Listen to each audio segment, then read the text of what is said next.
नमस्कार। गायत्री ज्योतिष केंद्र में आप सभी लोगों का स्वागत है। आप लोगों के लिए हमेशा ही ज्योतिष शास्त्र से जुड़ी हुई महत्वपूर्ण जानकारी के एपिसोड हम समय समय पर प्रसारित करते रहते हैं। ज्योतिष शास्त्र से जुड़ी हुई हर प्रकार की जानकारी हम आप लोगों के लिए लेकर आते हैं। जानकारी ऐसी कि जिस पर यदि आप अमल करते हैं तो उसका प्रतिफल आप अवश्य ही देखते हैं। इसके अतिरिक्त समय समय पर हम ग्रहों के परिवर्तन से संबंधित जानकारी भी हम आप लोगों के लिए लेकर आते हैं। विशेष तौर पर जो लंबे समय पर अपना स्थान बदलते हैं, जैसे कि शनि ग्रह, राहु ग्रह, केतु ग्रह या देवगुरु बृहस्पति, इनसे संबंधित जानकारी तो हम हर वर्ष आप लोगों को लेकर आते हैं। इस वर्ष थोड़ा सा देवगुरु बृहस्पति का जो राशि परिवर्तन रहा, मेष राशि से वृषभ राशि में, तो उसकी जानकारी हम आपको लिए कुछ 2-3 दिन बाद प्रसारित कर रहे हैं, जो कि ऐसा पहली बार हुआ है, लेकिन बहुत अच्छा हुआ है। क्योंकि देवगुरु बृहस्पति का राशि परिवर्तन जो वृषभ राशि में रहा है, इसके पीछे आप लोग जो कि ज्योतिष के जिज्ञासु हैं, इच्छुक लोग हैं, वह जानकारी तो आप प्राप्त कहीं न कहीं अन्य माध्यमों से कर ही लेते हैं। तो इस अवधि में, ये 2-3 दिन की अवधि में, हमने भी अन्य माध्यमों से कि कौन लोग इसके बारे में, कौन से ज्योतिषी, क्या ज्योतिषी इसके बारे में, कौन से नहीं, क्या ज्योतिषी इसके बारे में बता रहे हैं कि यह किन राशियों के लिए क्या रहेगा, कैसे रहेगा, किस तरीके से बता रहे हैं, हमने भी अनुभव किया, जो कि पिछले कई वर्षों से हम स्वयं आप लोगों के लिए लेकर आते हैं। तो इस वर्ष भी हम आप लोगों के लिए लेकर आ रहे हैं, लेकिन 2 दिन बाद। तो इसमें हम बहुत बड़ा आप लोगों के लिए कुछ नहीं लेकर आ रहे हैं, बहुत कम संक्षिप्त में और ना के बराबर आप लोगों के लिए लेकर आ रहे हैं, जिसे सुनकर आप लोग हैरान भी हो जाएंगे। देखिए, सबसे पहली बात, देवगुरु बृहस्पति और जिस राशि में जा रहे हैं, वृषभ राशि, वो राशि जो है वो है दैत्य गुरु शुक्राचार्य की, एक दूसरे के अपोजिट है। आप खुद ही समझ लीजिए, एक देव है, एक दानव के गुरु है, यानी कि विचार अलग है, हर चीज अलग है। अब जो बृहस्पति जा रहे हैं तो शुक्र के ग्रह में जा रहे हैं।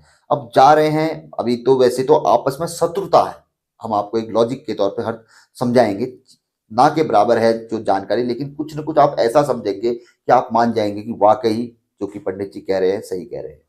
शुक्र के घर में जा रहे हैं। देखिए, हम किसी के घर में जाएंगे तो जो दबदबा होगा वो घर के मालिक का होगा, हमारा नहीं होगा। यदि हम सही तरीके से रहेंगे, या तो हमारे इसके साथ मित्र संबंध हो, तो यहाँ वहां पर को हम कुछ खुरापात भी करेंगे, तो वो यह कहेगा कि ठीक है यार, मित्र है, इसकी गलतियों को क्षमा करेगा। लेकिन यदि वह हमें नहीं चाहने वाला होगा और हम उसके घर में रहेंगे, तो वह हमें घर से बाहर कर देगा, या कहीं ना कहीं किसी न किसी घर से बाहर करना पीड़ा देने जैसा है। तो यहाँ पर को जो देवगुरु बृहस्पति का शुक्र के घर में जाना है, तो वो एक साइलेंट है, वो वहां पर को कुछ भी नहीं कर सकते, क्योंकि वह शत्रु के घर में, किसी मित्र के घर में जाते तो वह किसी राशि आदि को अनावश्यक तौर पर भी लाभ पहुंचा रहे होते, तो वह राशि के स्वामी जिस घर में गए कुछ नहीं कहते, क्योंकि चलो यार मित्र है, छोड़ो इनको, जाने दो। लेकिन यहाँ पर को ये बात नहीं रहेगी। यदि यह अनावश्यक तौर पर गुरु किसी राशि को प्रभावित करते हैं, प्रभाव देते हैं, फल पहुंचाते हैं, तो गुरु इस सॉरी शुक्र इस बात को सहन नहीं करेंगे। कहीं ना कहीं वह अड़ंगा या बृहस्पति के साथ कोई न कोई शत्रुता या कोई न कोई परेशानियां बन सकती है। तो ये चीजें समझने वाली बात है। बाकी इस बारे में हम हर वर्ष कहते हैं, किसी भी ग्रह के राशि परिवर्तन के समय कहते हैं कि सबसे बड़ा माध्यम आपकी जन्म पत्रिका है। आप किसी भी ज्योतिष से दिखाइए कि आपकी जन्म पत्रिका में गुरु ग्रह ने राशि परिवर्तन कहाँ पर किया है, किस तरीके का किया है, और 1 वर्ष से 11 महीने तक यह रहते हैं तो कैसा फल दे सकते हैं। यही वो ग्रह हैं जो जीवन में विवाह, नौकरी, शुभ कार्य, भूमि, जमीन, जायदाद, मोटर वाहन, अचल संपत्ति में वृद्धि कारक, यश, मान सम्मान, पद प्रतिष्ठा, सब कुछ देने वाले ग्रह सबसे ज्यादा माने जाते हैं, बशर्ते कि इनकी स्थिति शुभ हो, दशावय के अनुसार या गोचर के अनुसार। तो यहाँ पर को बृहस्पति का जो गुरु सॉरी शुक्र ग्रह के घर में जाना, वृषभ राशि में जाना है, तो साइलेंट है, एक धीमा इनका यहाँ पर को प्रभाव रहेगा। किंतु यह सिर्फ एक राशि को प्रभावित कर सकते हैं, बाकी अन्य राशियों में उनकी जन्म पत्रिका में क्या है स्थिति, वो ही महत्वपूर्ण चीज रहेगी। देखिए, सबसे बड़ी बात, गुरु ग्रह जहां पर की एक विशेष दृष्टि रहती है, गुरु ग्रह और इनके साथ साथ राहु केतु को भी यह दृष्टि प्राप्त है। गुरु ग्रह अपने स्थान से 5वें और 9वें ग्रह को पूर्ण दृष्टि से देख सकते हैं, किंतु सभी ग्रहों को अपने स्थान से 7वें स्थान पर देखने की पूर्ण दृष्टि प्राप्त होती है, जो कि देवगुरु बृहस्पति को भी है। इसके साथ ही देवगुरु बृहस्पति को 3 स्थानों पर देखने की दृष्टि प्राप्त है। पहला पंचम भाव, दूसरा सप्तम भाव, तीसरा नवम भाव। अपने स्थान से जहां पर को है वहां से उन स्थानों पर, उस राशि पर वह प्रभाव रख सकते हैं, दृष्टि रख सकते हैं, और वैसा ही जैसा वह स्वयं के जहां पर को बैठे हुए हैं। अब यहाँ पर को बैठे कहाँ है, शुक्र के घर में साइलेंट, और जहां प्रभाव देंगे वो साइलेंट। अब किस पे दे रहे हैं, अब गुरु ग्रह जहां पर है वहां से जो 5वीं राशि बनती है, वृषभ राशि से 5वीं राशि जो बनती है वह कन्या राशि बनती है। पहली तो गुरु ग्रह के अपोजिट राशि है, बुध ग्रह की राशि है, क्योंकि गुरु ग्रह के 2 ही शत्रु प्रबल माने जाते हैं, एक तो बुध और दूसरा शुक्र। और यहाँ पर को भी जो कन्या राशि है, यहाँ पर को केतु ग्रह विराजमान है। यहाँ पर को अभी केतु ग्रह का प्रभाव चल रहा है, तो कहीं ना कहीं कन्या राशि केतु ग्रह से प्रभावित है। तो यहाँ पर को, और वैसे भी शत्रुता वाली बात है, तो ज्यादा पंचम दृष्टि में वह कुछ इनको देने वाले नहीं है कन्या राशि को। हाँ, जन्म कुंडली में बहुत अच्छी स्थिति हो, कोई अन्य स्थिति से प्राप्त कर ले कन्या राशि वाले, वो अलग बात है। अब दूसरा जो इनकी पूर्ण दृष्टि मानी जाती है सप्तम 7वीं राशि पर, तो वो जो राशि बन रही है वो वृश्चिक राशि बन रही है। होने के लिए वो मित्र की राशि है, किंतु इस राशि में भी अभी शनि की ढैया चल रही है। तो जन्म पत्रिका की स्थिति कुछ और क्या है वो अलग बात है, लेकिन ये जहां पर को बैठे हैं, और शुक्र ग्रह का भी कोई मंगल ग्रह जो कि जिस राशि पर गुरु की दृष्टि है, कोई बहुत अच्छा संबंध नहीं माना जाता, कोई परम मित्र वाला संबंध नहीं माना जाता, तो ज्यादा लाभ या वृश्चिक राशि को भी नहीं पहुंचा सकते हैं। हाँ, जन्म पत्रिका की कुछ स्थिति अच्छी हो तो साइलेंट तौर पर कहीं पर को सहारा दे सकते हैं, जो कि शुक्र के संज्ञान में ना आए। अब अगली जो राशि है, जो कि नवम दृष्टि से जिसे यह देखते हैं, वृश्चिक राशि के अलावा मकर राशि।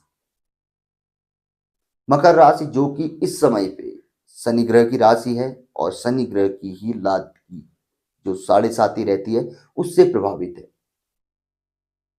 तो यहाँ पर को ऑलरेडी जो मकर राशि है 7.5 से प्रभावित है, और शुक्र शनि के मित्र हैं, और गुरु की जहां तक है शनि के साथ शत्रुता, या कहीं ना कहीं यह एक प्रकार से समानता भी कहीं कहीं पर पाती है, जो कि हम पंचता मैत्री में देखते हैं, तो लगभग लगभग शत्रुता ही को ही ज्यादा तवज्जो दी जाती है। तो यहाँ पर को शुक्र ही उन्हें फायदा पहुंचाएंगे, मकर राशि वाले को गुरु ग्रह कुछ नहीं कर सकते। अब जन्म पत्रिका में कोई महादशा कुछ ऐसा योग बना वो अलग चीजें है, लेकिन सामान्यतः जो हम देख रहे हैं कि इस राशि को ये, इस राशि को ये, तो इससे इनका कोई लेना देना नहीं है। जो कि वृषभ राशि पे जो गुरु का परिवर्तन हुआ है, गुरु की यहाँ पर से जो विशेष राशियों पर दृष्टि है, कन्या राशि और वृश्चिक राशि, मकर राशि, तो इन पे कोई ज्यादा प्रभाव देखने में नहीं आने वाला। हाँ, जिस राशि में बैठे हैं वहां पर को, क्योंकि उसके घर में बैठे हैं, कुछ छेड़खानी करेंगे तो कहीं ना कहीं पीड़ा देंगे, तो वहां पर को कुछ न कुछ उस राशि वाले को, वृषभ राशि वालों को यह लाभ पहुंचा सकते हैं। और जन्म पत्रिका में अच्छी स्थिति है तो बहुत बढ़िया है। इसके अतिरिक्त जैसे गुरु ग्रह का जो राशि परिवर्तन रहता है, उसमें कहा जाता है जहां पर शुभ दृष्टि है तो अशुभ प्रभाव, अशुभ दृष्टि भी रहती है कि गुरु ग्रह की इन राशियों पर अशुभ प्रभाव है, और यह कहीं ना कहीं ना पीड़ा पहुंचाएंगे। तो ऐसी जो दृष्टि, जो प्रभावशाली राशियां है, वह कौन सी राशियां है? 6 अपने स्थान से 6ठी, 8वीं, 12वीं। 6ठी राशि यानी कि तुला राशि, जो कि शुक्र की राशि है।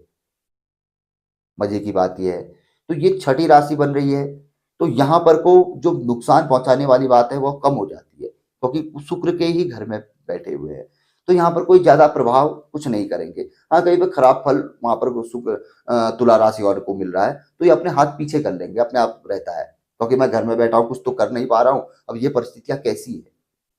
अब इसके अतिरिक्त जो 8वीं जो राशि बनती है वह धनु राशि, इन्हीं की राशि बनती है, लेकिन यह बधे हुए हैं, कुछ कर नहीं सकते, और वैसे भी कुछ बचा नहीं सकते क्योंकि अष्टम भाव में है।